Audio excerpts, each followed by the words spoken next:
In the winter of 1983, Child Protective Services arrived at a farm in rural Pennsylvania. What they found in that house would challenge everything we thought we knew about isolation, memory, and the human mind. The children spoke fluently. They communicated with each other constantly, but the language coming out of their mouths had been dead for 200 years. This is the story the county tried to bury. This is the story of Oldridge Farm. Hello everyone. Before we start, make sure to like and subscribe to the channel and leave a comment with where you're from and what time you're watching. That way, YouTube will keep showing you stories just like this one. The Oldridge family had lived on that property since 1798. 6 generations, same bloodline, same 240 acres of Pennsylvania timber and stone. By 1983, the family had dwindled to just a handful of people living in the original farmhouse, a structure that predated the Civil War and had never been modernized. No electricity after 1976. No running water after 1979. The nearest neighbor was 4 miles through dense forest. The county had almost forgotten the Oldridges existed. But someone made a call. On January 14, 1983, an anonymous tip came into the county welfare office. The caller claimed there were children living in conditions unfit for animals. The caller also said something else, something the intake worker wrote down but didn't quite believe. The children, the caller said, didn't speak English. They spoke something else, something old. When the social workers arrived 3 days later, they brought a sheriff's deputy. Protocol. The dirt road leading to the farm hadn't been plowed in years. They had to walk the last mile and a half. The farmhouse stood at the end of a clearing, its windows dark, its shutters hanging crooked. Smoke came from the chimney. Someone was home. They knocked. No answer. They knocked again. Then they heard it. Voices. Children's voices. But the words were wrong. The rhythm was wrong. One of the social workers, a woman named Patricia Dunn, would later say it sounded like singing, like a chant, like something from a church she'd never been to. The deputy forced the door. Inside, they found 7 children, ages 3 to 14, all dressed in clothing that looked handmade, rough wool, hand-stitched cotton. The youngest child was barefoot despite the cold. The oldest, a boy named Nathaniel, stood in front of the others like a shield. And when Patricia Dunn asked him his name, he answered, but not in English. She didn't understand a single word. The children were removed from the home that same day. Their mother, a woman named Mary Oldridge, did not resist. She watched from the doorway as they were led to the vehicles, her face expressionless, her hands folded in front of her like she was attending a funeral. She was 41 years old but looked 60. Her husband, Thomas Oldridge, was not present. The deputy asked where he was. Mary said nothing. They would later find his body in the barn. He had been dead for 6 weeks. The children were taken to County General Hospital in Millbrook, Pennsylvania. Standard procedure, medical exams, psychological evaluations. But the staff immediately noticed something deeply wrong. The children would not respond to English. Not a word, not a gesture. They huddled together in the examination room, whispering to each other in that same strange language. Nurses tried to separate them for individual exams. The children screamed, not in panic, in fury, in a language no one could identify. Dr. Raymond Keller was the pediatrician on duty. He had worked in the county for 18 years. He had seen neglect, he had seen abuse, but he had never seen this. He recorded the children speaking and sent the tape to a colleague at the University of Pittsburgh, a linguist, someone who might be able to tell him what he was hearing. The response came back 3 days later. The language was a dialect of early modern English, specifically a form spoken in rural England and parts of colonial America during the late 1700s. It had characteristics of Scots-Irish inflection mixed with archaic Anglican religious terminology. In other words, the children were speaking the way their ancestors had spoken 200 years ago, and they spoke it fluently, natively, as if it was the only language they had ever known. Dr. Keller asked the obvious question, how? The linguist, Dr. Aaron Pritchard, drove out to Millbrook himself. He spent 2 hours with the children. He spoke to them in modern English. They stared at him like he was speaking gibberish. He tried German, French, nothing. Then he tried something else. He read aloud from a historical document, a land deed from 1792. written in the formal English of that era. The oldest boy, Nathaniel, tilted his head. He spoke. Dr. Pritchard understood him. Nathaniel had asked if Dr. Pritchard was a magistrate. The investigation into the Oldridge family began immediately. What they uncovered was not just neglect.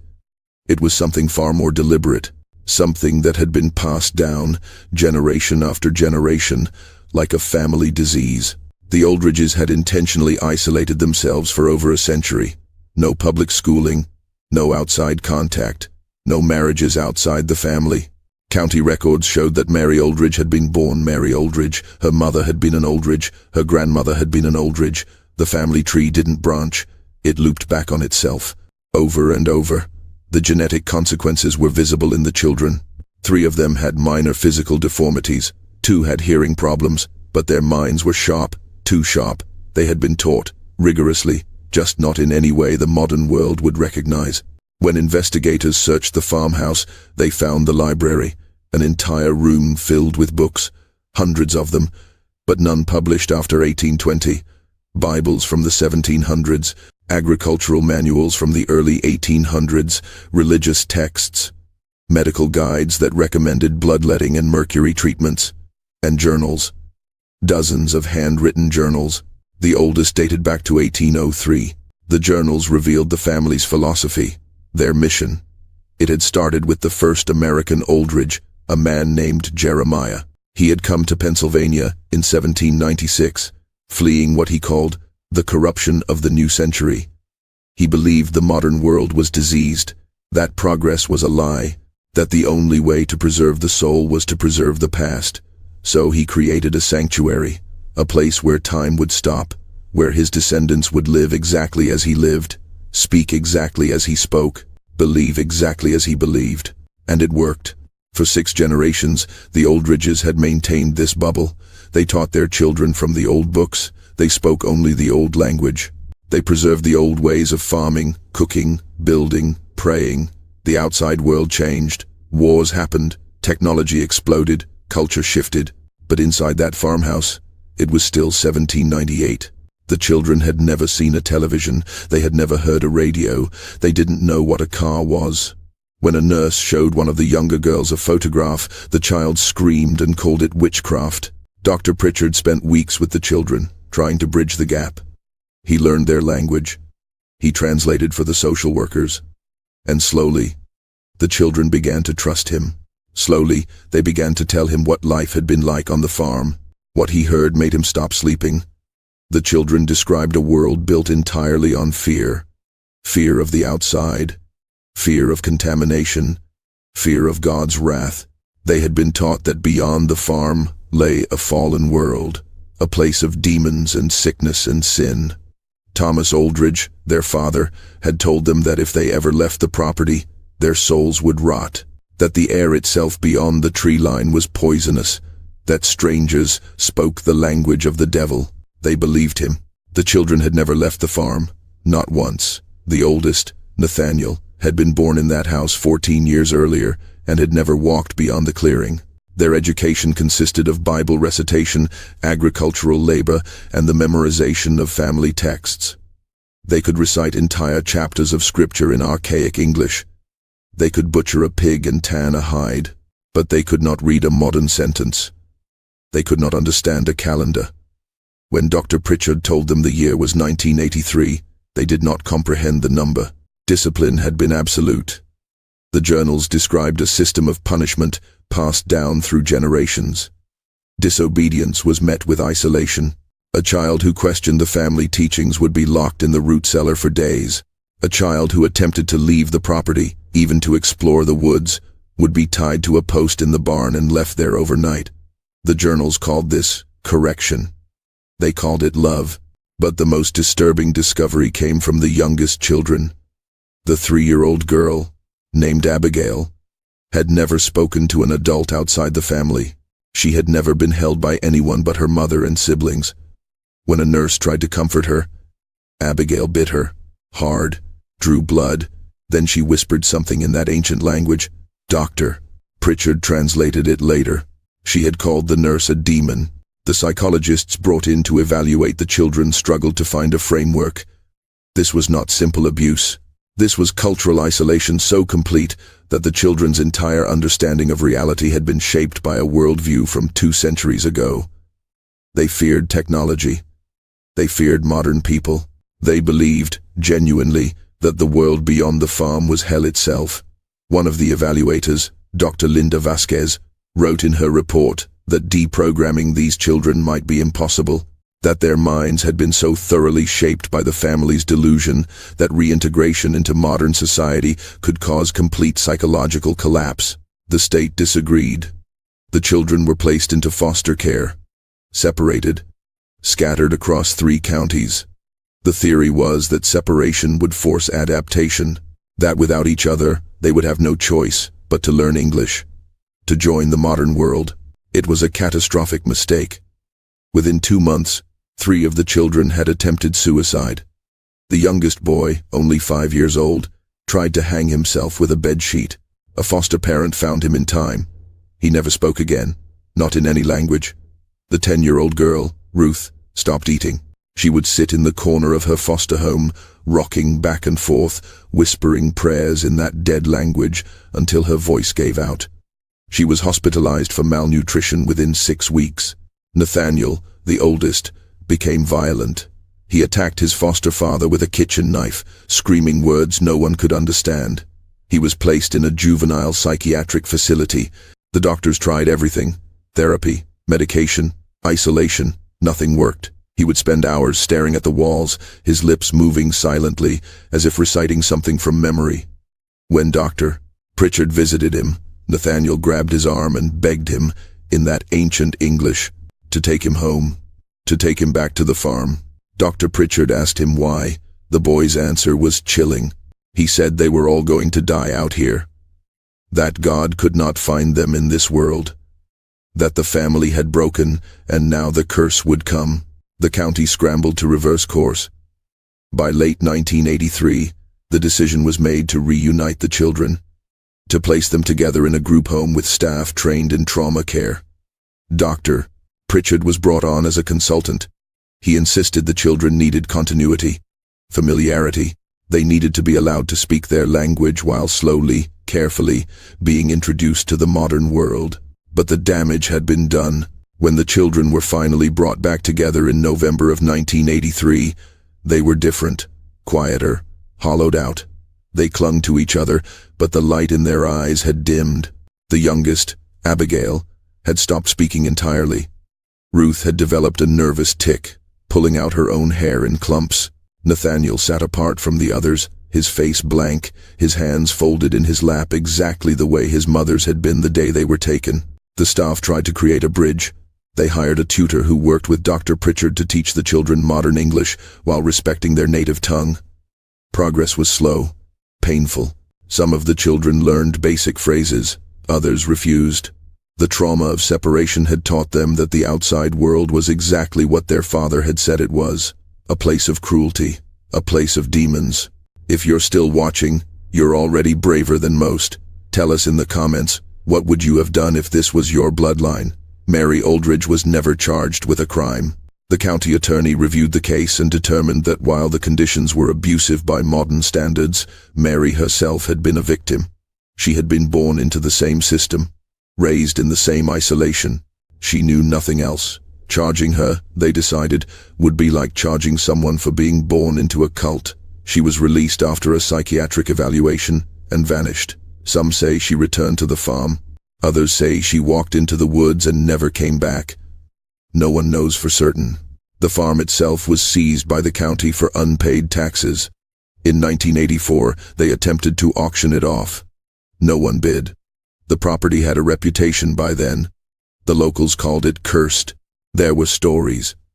People claimed to hear children's voices in those woods at night, singing in a language that didn't belong to this century. Hikers reported finding strange symbols carved into trees near the property line. Crosses, words in old script, warnings.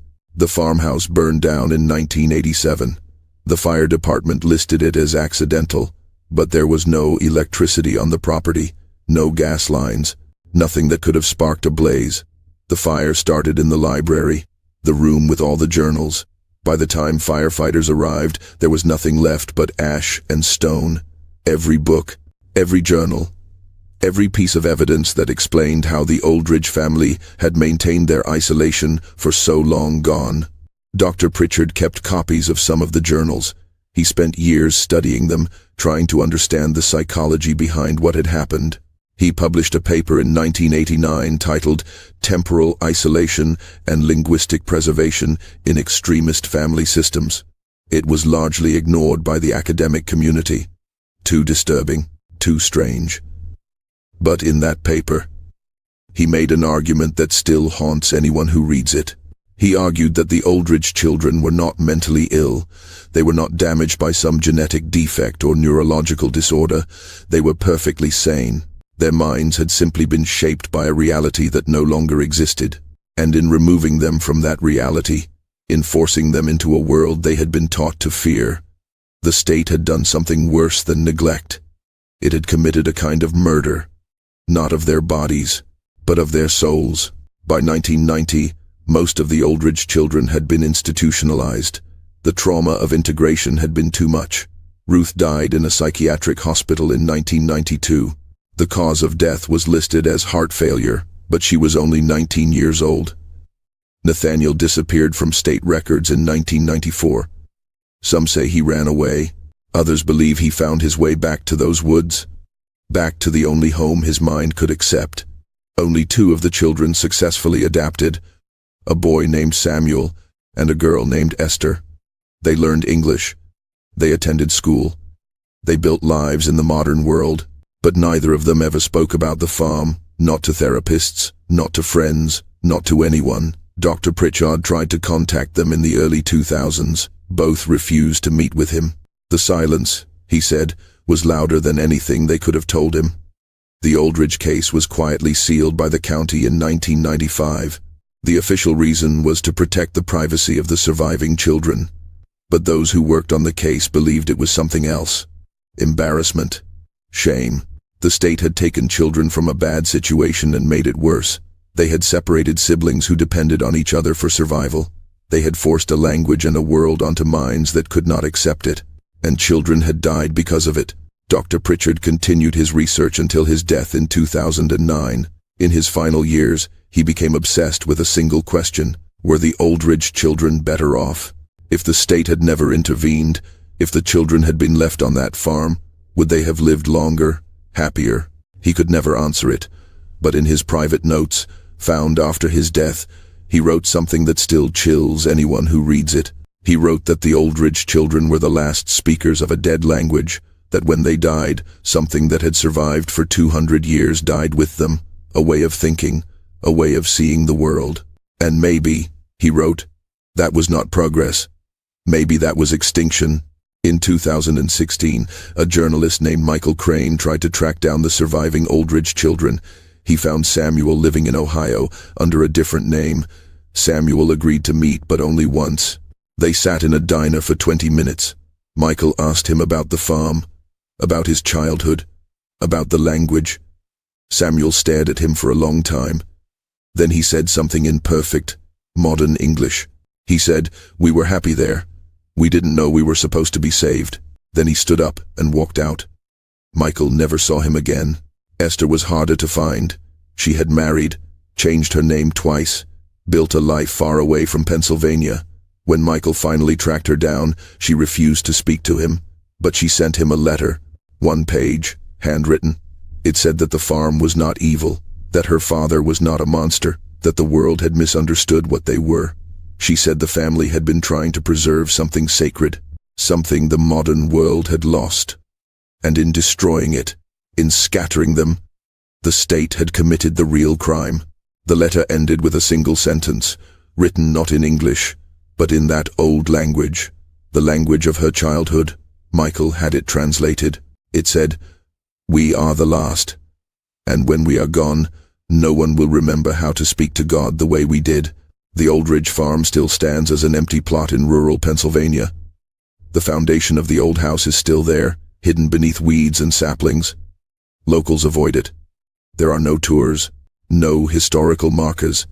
The county would prefer the whole story be forgotten, But every few years, someone posts on a local forum. They were hiking near the old property. They heard something. Voices. Children's voices. Singing in a language they didn't recognize. No one ever investigates. The Oldridge children spoke a language no one had heard for 200 years. And now, most of them are gone.